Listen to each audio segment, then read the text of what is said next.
A graça e a paz do nosso Senhor e Salvador Jesus Cristo.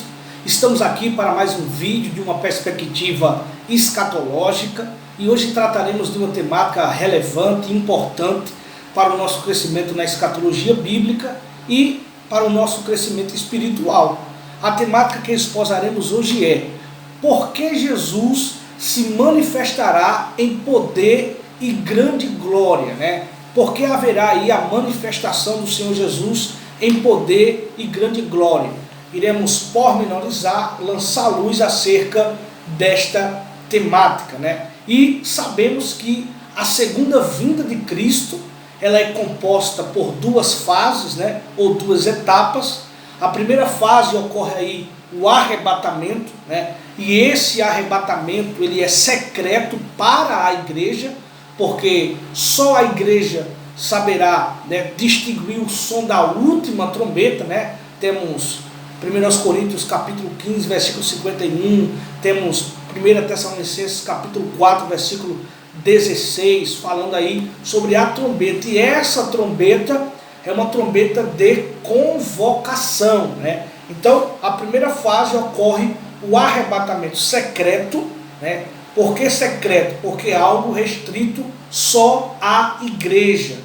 E pré-tribulacional. Por que pré-tribulacional? Porque acreditamos que o arrebatamento acontecerá antes do começo do período tribulacional. Ou seja, antes que o período tribulacional entre em atividade, a igreja já terá sido aí arrebatada para o céu, segundo a promessa de João capítulo 14, a casa do Pai ali é uma referência clara ao céu. Então, mas existe também a segunda fase da segunda vinda de Cristo, né? Que é depois, no final da grande tribulação, né? Existe uma palavra para essa manifestação após a grande tribulação, que é a parousia de Cristo, a manifestação visível a Israel e às demais nações. Isso só ocorrerá no fim da grande tribulação. E sabemos que quando ele virá, ele pisa sobre os montes das oliveiras. Isso está em Zacarias capítulo 14, vai bem pormenorizar essa questão. Então, a segunda fase da segunda vinda de Cristo, ela ocorre no fim da grande tribulação, que é algo visível a Israel e às demais nações, né? Mas Jesus Cristo, né, em sua manifestação em poder e grande glória, existem algumas coisas, né, que a Bíblia Sagrada mostra para nós que Jesus fará em sua manifestação em poder e grande glória, né, em sua manifestação visível.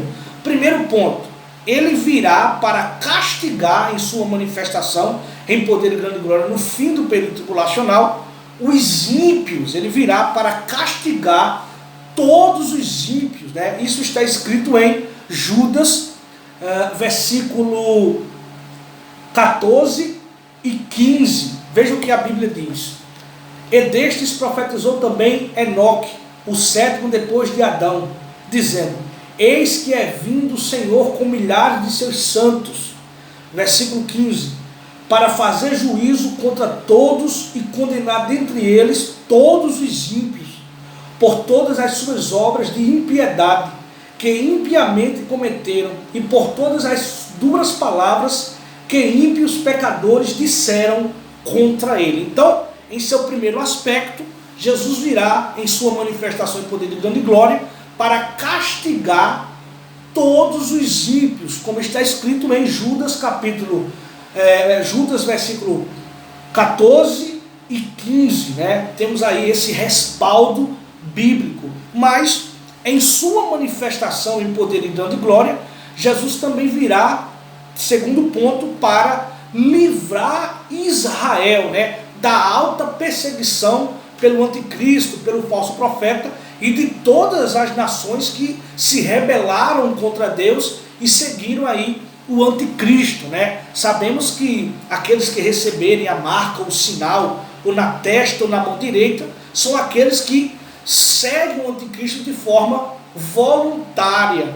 Então, sabemos que quando Jesus Cristo se manifestar em poder e grande glória, ele também porá fim ou porá termo no império do anticristo, né, do falso profeta e de todos estes que o seguem, que propagam, né, o anticristo. Isso está em Apocalipse, né? Sabemos que o período tribulacional, ele trata de forma específica com Israel, né? O período tribulacional é um julgamento específico para Israel, né? Ele será expurgado mediante o período tribulacional. E esse período tribulacional sabemos que é composto por 7 anos, né?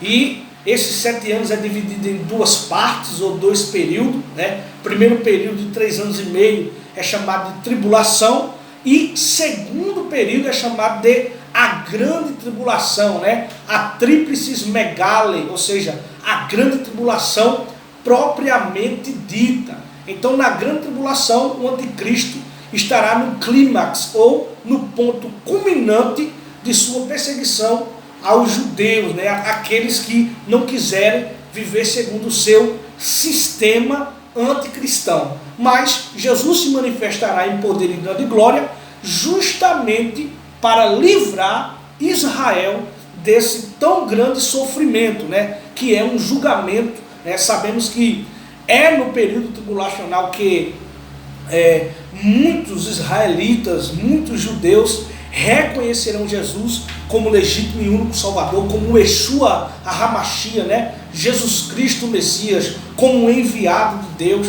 É no período tribulacional, pois se percebermos em Apocalipse capítulo 7, né, temos ali, né, os 144 mil, 12 mil de cada tribo, né, de Israel se convertendo ao Senhor Jesus Cristo. Então, no período tribulacional haverá conversões, pessoas se converterão a Jesus, e principalmente judeus, né? Então muitos judeus vão seguir a Jesus, vão reconhecer Jesus como o Messias, o enviado, o ungido de Deus. Mas muitos também não vão querer seguir, né? E sabemos que nesse período tribulacional muitos vão ser mortos, mas Deus preservará vivo um remanescente, né? Todavia sabemos que nem todos os judeus serão salvos, apenas aqueles que reconhecerem Jesus como legítimo e único Salvador. Então, sabemos que, né, nesse período tribulacional o anticristo vai perseguir muitos, né? E por perseguir muitos, muitos serão mortos pelo anticristo, né? Pela perseguição que ele vai armar contra todos estes que não quiserem segui-lo. E sabemos que Jesus virá em poder e grande glória para livrar Israel desse ataque, né, dessas perseguições. Está escrito em Apocalipse capítulo 19, versículo, a partir do versículo de número 20, 21, 20 e 21. E a besta foi presa, e com ela um falso profeta, que diante dela fizeram os sinais, com quem enganou os que receberam o sinal da besta e adoraram a sua imagem. Estes 2 foram lançados vivos no ardente lago de fogo e de enxofre, e os demais foram mortos com a espada que saía da boca do que estava assentado sobre um cavalo, e todas as aves se fartaram das suas carnes. Então, na manifestação do nosso Senhor e Salvador Jesus Cristo, ele também, nesse seu segundo ponto, ele porá fim, no império do anticristo e do falso profeta. Eles serão lançados aonde? No Guiena, ou seja, no lago de fogo e enxofre, que é aí o inferno final, né? Existe uma descrição, né, sobre o inferno final, né? Lago de fogo, onde o bicho nunca morre, o fogo nunca se apaga. Então existem algumas descrições acerca do inferno, mas o nome mais apropriado é o Guiena, né? O lago de fogo e enxofre, que é o dano da segunda morte. Então está escrito que o anticristo e o falso profeta serão lançados, né, de imediato no lago de fogo e enxofre. Veja, e a besta foi preso, e com ela o falso profeta, que diante dela fizeram os sinais, com quem enganou os que receberam o sinal da besta e adoraram a sua imagem. Estes dois foram lançados vivos no ardente lago de fogo e de enxofre. Então, quando Jesus se manifestar, vai acabar o império do anticristo e do falso profeta em todos aqueles que receberam, né, o sinal, né, na testa ou na mão direita, né? Essas pessoas que tomaram parte aqui, porque aqui menciona claramente a batalha do Armagedon, né?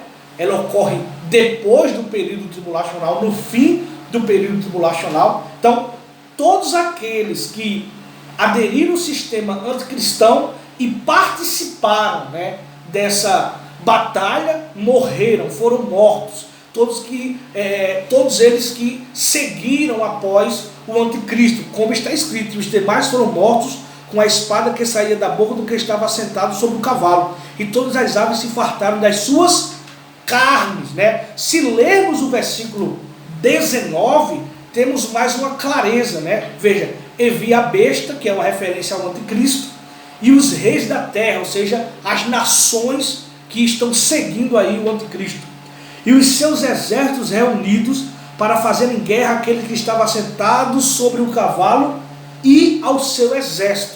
É uma referência ao nosso Senhor e Salvador Jesus Cristo, vindo juntamente com a igreja, né? Porque na manifestação do Senhor, Jesus virá com a igreja, né? Diferentemente do arrebatamento. Ele leva a igreja, na manifestação Jesus vem com a igreja. Então, nem sua manifestação ele também porá fim no anticristo e no falso profeta e todos aqueles que o seguem, né, que é a batalha do Armagedon, que ocorre no fim do período tribulacional. E nessa ocasião, o próprio Jesus livrará Israel de todo o seu sofrimento, né, porque a tríplice megali, ou a grande tribulação propriamente dita, né, será juízos de Deus mais intensos sobre, né, os habitantes, aqueles que não participaram do arrebatamento, e também o anticristo estará em seu ápice, perseguindo aí aqueles que não quiserem o seguir, né? E o terceiro ponto, né, em sua manifestação, Jesus também julgará as nações, né? Agora, que nações Jesus julgará, né? Devemos fazer aí uma exegese bem clara, né, para não termos uma hermenêutica um pouco, de certa forma, disturpiada, né? Para termos uma hermenêutica, uma interpretação bem sucedida, devemos aí fazermos uma exegese, né, bem minuciosa, né? Quem serão as nações que vão ser julgadas, né, no julgamento das nações? Veja, todas as nações que seguiram ao anticristo, né, que aceitaram o sinal na testa ou na mão direita, são as nações que apoiaram o anticristo. Só que essas nações que tomaram parte no governo anticristão e que tomaram parte na batalha do Armagedon, essas nações foram mortas, como lemos em Apocalipse capítulo 19, versículo 21. Né? Só que sabemos que o anticristo matará muitas pessoas que não o seguirem, né? Mas ele não vai conseguir matar todas as pessoas, porque será apenas um governo de 7 anos, né? Propriamente dito, será apenas um governo de 3 anos e meio, porque ele fará um tratado com Israel, né? Isso está em Daniel capítulo 9, versículo 27, né? A Bíblia diz que ele vai fazer um tratado por 1 semana, e essa semana corresponde a 7 anos, né? Na metade da semana, ou seja, 3 anos e meio, ele vai quebrar o tratado, vai perseguir Israel, vai profanar o templo. Então, sabemos que ele vai só se revelar, né, literalmente, quando ele quebrar o pacto, né, e profanar o templo, impedir aí o culto judaico. Começa aí o segundo período de 3 anos e meio, né, que ele começa a perseguir os judeus, perseguir as pessoas que não quiserem segui-lo, né? Mas ele não matará todas as pessoas que não quiserem segui-lo. Muitas pessoas estarão vivas, né, após a batalha do Armagedon, porque muitas pessoas não vão tomar parte, né, nessa batalha, por não quererem seguir o anticristo, pois todas as nações que tomaram parte na batalha do Armagedon, né, que foram contra Israel, cercando Israel, e Jesus se manifestou em poder e grande glória, justamente para livrar Israel. Nesse momento, todas as nações que participaram do Armagedon foram mortas, né?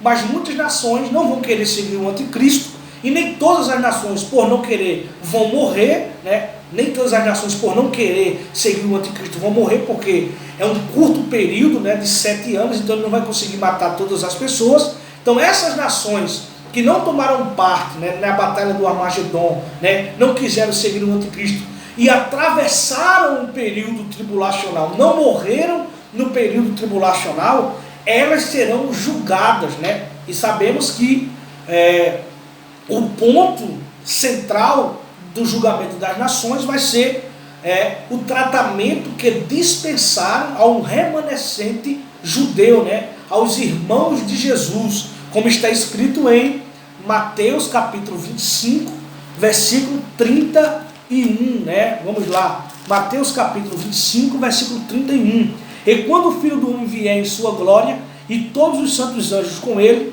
então se assentará no trono da sua glória, e todas as nações serão reunidas diante dele, e apartará uns dos outros, como o pastor aparta dos bodes as ovelhas. Então, essas nações que atravessaram o período tribulacional, né, e não tomaram parte na batalha do Armagedon, serão julgadas, né? Sabemos que são os representantes das nações, porque muitas pessoas vão morrer, mas haverá ali nações que sobreviveram, né, e não tomaram parte na batalha do Armagedon, porque não quiseram seguir o anticristo, e o anticristo não matou todas estas pessoas. Então essas nações serão julgadas, né, e o condicionamento desse julgamento é o tratamento que essas nações dispensaram ao remanescente judeu, irmãos de Jesus, né? E de forma que nesse julgamento haverá nações bodes